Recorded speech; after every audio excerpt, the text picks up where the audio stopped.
Si Jesus nagatawag sa tanang mga katawhan, tug iyang giusahon dinhi sa dutayng panon. Kay mao ang nahisulat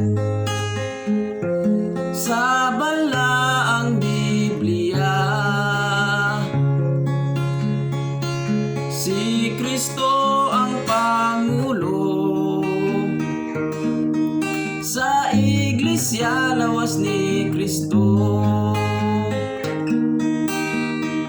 Busa mga igsuon ko,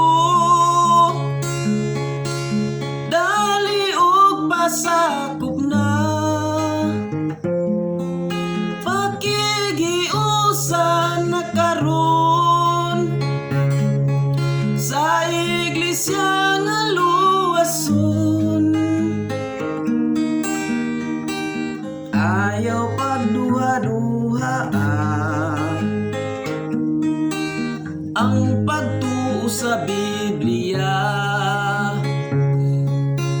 kay kini na'y sulat na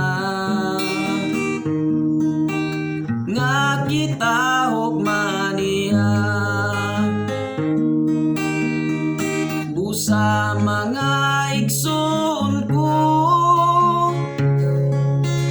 dali og pasakop na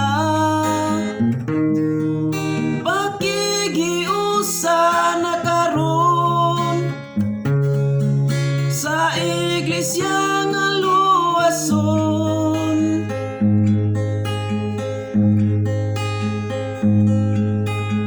Kay mao ang nahisulat sa balaang Biblia,